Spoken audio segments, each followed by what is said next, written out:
UP के उप मुख्यमंत्री केशव प्रसाद मौर्य आज आगरा पहुंचे हैं। आगरा के फतेहाबाद में उन्होंने राष्ट्रपति सम्मान से सम्मानित नायक जितेंद्र सिंह को सम्मानित किया। उप मुख्यमंत्री ने सम्मान समारोह के बाद में एक सभा को भी संबोधित किया है।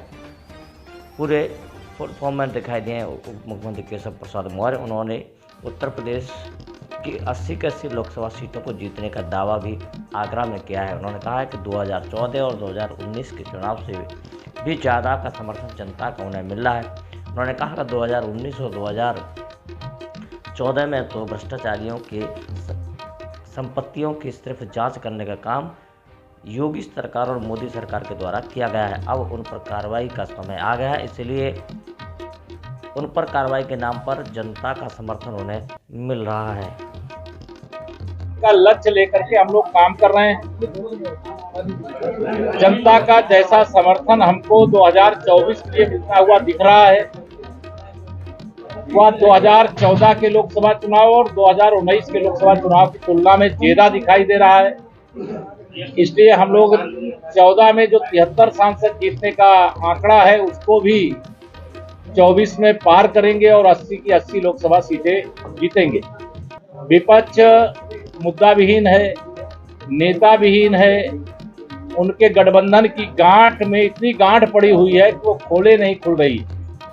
इसलिए विरोधियों के मन में एक डर है, क्योंकि वह परिवारवादी राजनीतिक दल हैं, भ्रष्टाचार के आरोपों से घिरे हुए हैं।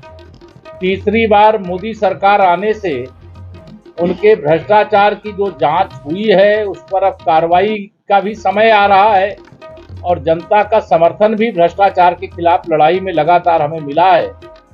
अभी 5 राज्यों के विधानसभा चुनाव में भी भारतीय जनता पार्टी जहां मध्य प्रदेश में अपनी शानदार वापसी करेगी, वहीं राजस्थान और छत्तीसगढ़ में हम लोग 2023 की इस विधानसभा चुनाव में फिर से सरकार बनाने जा रहे हैं।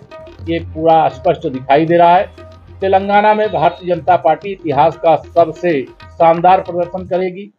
मिजोरम में भी भारतीय जनता पार्टी मजबूती से चुनाव लड़ रही है। जी, हम जातीय जनगणना की बात जारी विपक्ष लगातार कह रहा है कि जातीय जनगणना कराई जाएगी, क्या मानना है? देखिए, जाति जनगणना के खिलाफ भारतीय जनता पार्टी नहीं है, लेकिन जो जाति जनगणना कराने की बात कर रहे हैं उनका शुद्ध रूप से चुनाव के समय एक सिगुफा है। ऐसा एक तरह से वह शस्त्र लेकर के आने की कोशिश कर रहे हैं जिसमें धार ही नहीं। जब यह सत्ता में थे तब इन लोगों ने कुछ किया नहीं।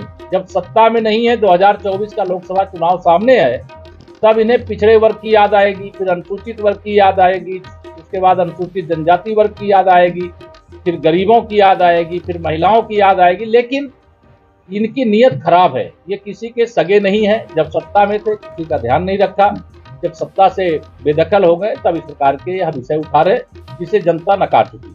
सर, आजम खान के बेटे हैं अब्दुल्ला आजम, 2 जन्म प्रमाण पत्र की बात बता रहे हैं।